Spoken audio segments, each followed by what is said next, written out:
అమ్మాయి గారు కాస్త అందంగా కనిపిస్తే ఆగలేను అంటుంది నందమూరి నైజం.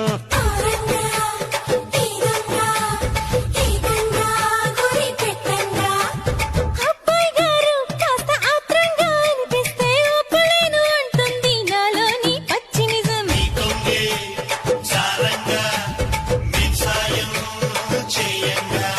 నువ్వు పూల కోక కడితే నే చిలిపి చోట ముడితే నా తిక్క చేష్టలన్నీ తాడి చెట్టెక్కిస్తే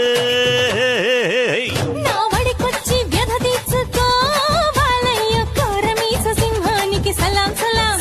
నా వడికొచ్చి కథ నేర్చుకోరయ్యో పాలుగారు బుగ్గలకు గులాం గులాం. నీ కొప్పులో ఉన్న మల్లె తోట పూయిస్తా ఈ పూట. నీ పెదవిలో ఉన్న చెరుకు తోట పండిస్తా ఓ చోట.